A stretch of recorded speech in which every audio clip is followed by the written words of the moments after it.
বিজেপিরা মুসলমানকে মারার টার্গেট করছে। বিজেপি বলছে না, আপনার আরএসএস যারা বজরঙ্গ ওরা বিজেপি ওরা করছে। বিজেপি বলছে না, আমরা লয় রে, আরএসপি যারা করছে ওরা মুসলিমকে মারার চক্রান্ত করছে। বর্তমানে একটা ইস্যু সামনে, ভোটকে কেন্দ্র করে কত যে পাইতারা চলবে। আমার কথা হলো, আপনি মুসলিম 56% আপনারা আছেন, তো 56% মুসলিম ভাগ হয়েছে। সিপিএম, কিছু কংগ্রেস, কিছু তৃণমূল, কিছু বিজেপি, যে ওদেরকে ভাগা বুটা করে একদম চাটনি বাটা করে লিছে। যেদিন লাত পড়বে, কুদাকুদি পড়বে, সেদিন বুঝবে ঠেল। হুঁশ ফিরেনি। আল্লাহ বলছে লাত খাবি, কিছু করার নেই। এজন্য কারা দায়ী? আমরা দায়ী নয়, আমরা দায়ী নয়। কারা দায়ী? আল্লাহ নিজে বলছেন। কারো উপরে আঙুল তুলতে হবে না যে এটা বিজেপির চাল, এটা আরএসপির চাল, এটা কংগ্রেসের চাল। মার খাচ্ছি আমাদের নিজের কারণে। আল্লাহ কোথায় বলছেন? সূরা রুম চলে যান, ওখানে আল্লাহ কি বলছেন? বিসমিল্লাহির রহমানির রহিম।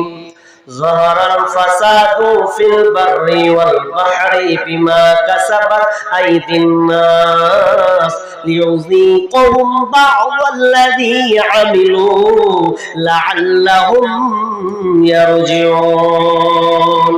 আমার আল্লাহ বলেন, ظهر الفساد في البر والبحر بما كسبت أيدي الناس। তোমরা জলে এবং স্থলে যত তোমরা মারামারি, হানাহানি, যত বিপর্যয় তোমরা দেখতে পাও, বিমা কাসাবাত আইদিন নাস, এগুলো তোমাদের হাতের কামাই, তোমাদের কারণে এই বিপর্যয়গুলো নেমে এসেছে। কোন দলকে দিয়ে লাভ হবে না, এগুলো বিপদ আমাদের কারণে। আল্লাহ বলছেন লিউযিকুহুম বা'দাল্লাযী আমিলু, যাতে করে তা অনেক পাপের দরুন তাদেরকে এই পাপের ফল আস্বাদন করা হয়। কেন? তো লাআল্লাহুম ইয়ারজিউন, যাতে করে বান্দা দ্বীনের পথে ফিরে আসে। একটা উদাহরণ দিই আপনাকে। একগালা হচ্ছে ইঞ্জিনিয়ার মানে ও নকশা দেয়, বাড়ি তৈরি করবে, নকশা দেখাবে। একগুলো আছে রাজমিস্ত্রি, ওরা বাড়ি তৈরি করবে, ঠিক তো? আর ইঞ্জিনিয়ার নকশা দেয়। এই নকশা যখন দেয় তখন দেখবেন যে এক জায়গায় মিস্ত্রি আর ইঞ্জিনিয়ার আছে 4 তলার উপরে, আর মিস্ত্রিটা আছে নিচে। তো নিচে মেশিন ভ ভ ভ করে ঘুরতে আছে। আবার ওপর থেকে ইঞ্জিনিয়ার হাঁক মারছে, দরকার হতে পারে, তো ওকে হাঁক মারছে, এ ভাই, হাঁক যখন মারছে তো মেশিন এর ওর গতিতে আওয়াজে শুনতে পায় না। তো বলছে কি হলো, এত করে ডাকছি তারা শুনতে পায় না রে, তো কি করব?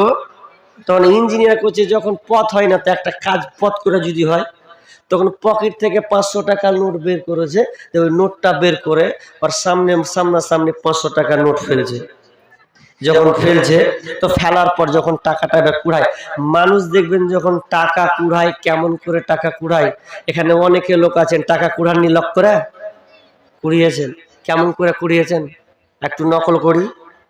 হয়তো টাকা আপনার চোখের সামনে 500 টাকা আছে, পাটাকে নিয়ে যে আস্তে আস্তে বিলাইয়ের মতন রিপ রিপ রিপ করে দিয়ে 500 টাকাকে পায়ে দেবে দিলেও যাবে না। আর যখন টাকাটা পকেটে ভরে তখন একবার এইদিকে দেখে পকেটে ভরিলেও, তার মানে ও কাউকে জানতে দিল না, পকেটে ভরে নিলেও 500 টাকা। এরকম করে তো টাকাটা লুকায়। আর এই দৃশ্যটাকে দেখতে পাচ্ছে ইঞ্জিনিয়ার, উপর থেকে বলছে শালা হাঁক মেরে তোকে পেনু না, আর টাকা তুলছি এদিকে, আর যে মালটা পড়লো উপর থেকে, এটা তো স্মরণ হয় না, দেখে না। আর একটা 500 টাকা লোড ফেলছে, তো আবার শালা ওই রকম করেই তুলছে। ইঞ্জিনিয়ারের মন খারাপ, তুই তাকাস না মানে। তখন এই রাগটা করে কি করে তাকাবি না, তুই তাকাবি তো তোর বাপ 14 গোষ্ঠী তাকাবি। তখন ওর সামনাসামনি হয়ে ধরেন এখানে একটা পাথর আছে, এই পাথরটা নিয়েছে, দেখো ওর মাথার সামনাসামনি রিং করবো, মাথার 4 তলার উপর থেকে ও রিং করছে। দেখো নিচে আছে, আর ইঞ্জিনিয়ারটা একদম টাকাটা ছাড়ছে। টাকা ছেড়ে যখন মাথার সামনাসামনি ফেলবে, তার উলড়বে তো মাথায় পড়বে। আর যেমনি মাথায় পড়েছে আর যেমনই লেগে উঠেছে ওর মাথায় তেমনি করছে ওকে মা আগে কে গে, তখন এক চান্সে উপর দিকে তাকাতে লেগেছে ও।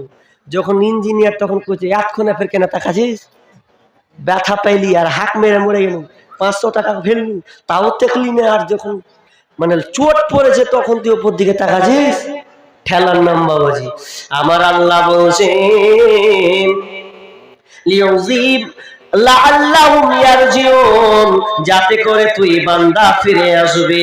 আমি আল্লাহ তোকে আযাব গুলো দি, এটা তোরই কারণে। আর আযাবটা কেন দি শুনলে, লাআল্লাহুম ইয়ারজিউন, যাতে করে তুই আমার দিন থেকে ফিরে আসিস। যত তো আমি বিপর্যয়, যত বিপদ আমি তোকে দিরে বান্দা, এগুলো কেন দি, আমি তোকে এক চান্সে মারার জন্য নয়, বরং তোকে সুযোগ দেওয়ার জন্য, অনুসরণ করে দেওয়ার জন্য আমি আল্লাহ মাঝে মধ্যে পৃথিবীতে আযাবগুলো পাঠায়।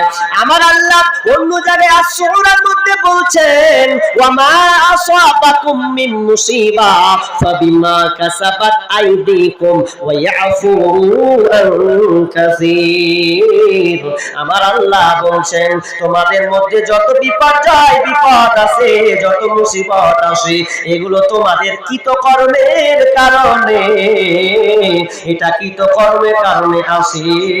ওয়া মা আসাবাকুম মিন মুসিবা ফাবিমা কাসাবাত আইদিকুম ওয়া ইয়াফু আন কাসীর, এবং তোমাদের অনেক অপরাধ আল্লাহ ক্ষমা করে দেন। ছোট্ট ছোট্ট আযাব আসার কারণে এটা ভাববেন না যে আল্লাহ মেরে দিবে, না, আল্লাহ বলছে দি তোর পাপকে আমি মোচন করে দিব।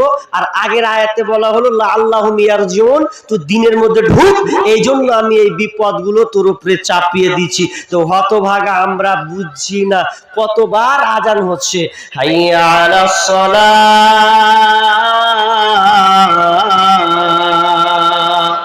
মুয়াজ্জিন আজান দেয়, একবার নয় দুইবার নয়, আল্লাহর ভাষা মুয়াজ্জিন মাধ্যম নিয়েছে 5 বার আপনাদেরকে ডাকে। এরপরও আপনি মসজিদে গেলেন না, আপনি আপনার চাষে লিপ্ত থাকলেন, কেউ আবার ক্যারাম বোর্ডে লিপ্ত থাকলো, আপনার কিনা চায়ের দোকানে আড্ডা মারলো, লুডুতে আড্ডা মারলো, সর্ব জায়গায় তার জায়গা হয়েছে, কিন্তু আল্লাহ যে ডাকলো এটা তার জায়গা হলো না। যে আমার আল্লাহ বলছে বান্দারে, এবার যদি বল আমি ডাকার পর যদি তোকে না পাই, আর তোকে যদি কোনো দল তোকে মারতে আসে, তো আমার তো কোনো লাভ নাই। আমি আল্লাহ 7 আসমান থেকে দর্শক ভূমিকা পালন করব, তোকে কে মারলো কে কাটলো আমার একটু মায়া হবে না। খালি বলছি বিজেপি ধরে নিলে রে। অনেকে বলছে যে নরেন্দ্র মোদী যদি পালায় তাহলে 100 সালা শান্তি পাবো, ঘোড়ার ডিম পাবেন। এই নরেন্দ্র মোদী যাবে তো আর একটা আল্লাহ এংরেজ সার পাঠাবে। কি ভাবছেন আপনি নরেন্দ্র মোদী গেলে ভালো শান্তি থাকবেন? জি না। এবার আমি হাদিসের দিকে ঢুকবো, আয়াত আর একটা আছে, যাব না, হাদিসের দিকে ঢুকছি। কি হাদিস ভালো করে শুনেন। হাদিসটা এই যে হাদিসটা যেটা পড়েছিলাম ছোট্ট করে বলবো, তো বড় হাদিসটা বলবো। কি আনাস হাদিসটি বর্ণনা করছেন যে লা ইয়াকুনান্না ফি হাদিহি উম্মতি খাসফুন ওয়া কযফুন ওয়া মাসখুন, 3টা বিপদ নামবে, 3টা আযাব আসবে, 3টা আযাব। কি কি করলে? 3টা যদি আপনি পাপ করেন তো 3টা বিপদ নেমে আসবে। বলবো পাপটি বলবো, শুনবেন কে কে হাত তুলেন দেখি। মাশাআল্লাহ, এই 3টা পাপকে আপনাকে এড়াতে হবে। যদি এড়ান তো বাঁচবেন, আর যদি এড়াতে না পারেন তাহলে গেলেন। 3টা বিশ্বনবী বলছেন লা ইয়াকুনান্না ফি হাদিহি উম্মতি খাসফুন ওয়া কযফুন ওয়া মাসখুন, 3টা আযাব, 3টা আযাব। খাসফুন ভূমিকম্প হবে, জায়গায় জায়গায় ভূমিধস হবে, এলাকা জুড়ে ভূমিকম্প হবে, ভূমিধস হয়ে যাবে, ভেঙে খান খান হয়ে যাবে, গ্রাম শেষ হয়ে যাবে। নাম্বার 2, আল্লাহ আসমান থেকে অথবা আপনার কিনা বেঈমান শাসকের হাত থেকে আপনাদের অবস্থা খারাপ করবে, আপনাদেরকে নির্যাতন করা হবে। 3 নাম্বার বিপদ আসবে, আল্লাহ গ্রামের আকার আকৃতি পরিবর্তন করে দেবে। 3টা বিপদ কি পাপ করলে? ওয়াযালিকা ইদা আশরাবুল খামর, যখন সমাজে নেশাদার দ্রব্য বেড়ে যাবে, মদ পান যখন বেড়ে যাবে, তখন তুমি জেনে নাও এই আযাব তাড়াতাড়ি আসবে। মদ পান, আজকে আপনাকে কিছু তথ্য দিব, আর আমার গবেষণা থেকে তথ্যটা বের করেছে, কোন মায়ের বেটা আমার সামনে এসে বলতে পারবে না, কারণ আমি ছোট থেকে ওই নদীর ধারে বড় হয়েছি। কি তথ্য? হাদিসটা যখন পড়লাম তখন ওই ভাঙনের কথা মনে পড়লো। আমার দাদুর প্রায় 2-3 বিঘা জমি ছিল ওখানে নদীর ধারে। তো 2-3 বিঘা জমি সব চুষে শেষ হয়ে গেছে। আমরা ওই নদীতে আপনার কিনা ওই গঙ্গা নদী, ওই গোসল করতে যেতাম, সাইকেল নিয়ে 1 ঘন্টা লাগতো, না 8 ঘন্টার বেশি, মানে রাস্তার ধার থেকে 8 ঘন্টার উপর লেগে যেত সাইকেলে গো। তো কদিন আগে আবার দেখে এলাম অবস্থা খারাপ করে দিয়েছে। কেন? আমার ওই হাদিসটা মনে পড়ে গেল। বাড়িতে বসছি আর ভাবছি, এতদিন হেঁটে হেঁটে গোসল করলাম, কিছুই তো হলো না, আর হঠাৎ করে ভাঙন সৃষ্টি হলো। কারণটা কি? কে বলছে যে মাটি খুঁড়ে খুঁড়ে খুঁড়ে খুঁড়ে এটা করেছে, ভালো কথা, এটাও একটা দিক, কিন্তু আমি হাদিসের যখন পেলাম যে এটা মূল কারণ নয়। মূল কারণ কি? মূল কারণ ওয়াযালিকা ইদা শারিবুল খামর, যখন মানুষ নেশাদার দ্রব্য পান করবে। দ্বিতীয়তে আছে ওয়াত্তাখাযুল কায়নাত ওয়া দারাবু বিল মাউযিব, যখন মানুষরা নারীদেরকে নিয়ে নাচবে, মুক্ত হবে, গান বাজনাকে হালাল মনে করবে, গান বাজনা নিয়ে মানুষ মুক্ত থাকবে, তখন এই 3টা বিপদ নেমে আসবে। তখন আমার তৎক্ষণাৎ মনে পড়ল, আমার বয়স যখন 10-12, তখন আমি গামছা নিয়ে নদী যেতাম, আর নদীর ধারে গিয়ে দেখতাম লম্বা লম্বা বোতল ধরে আছে, আর সব মদ পান করছে, একাকার হয়ে আছে।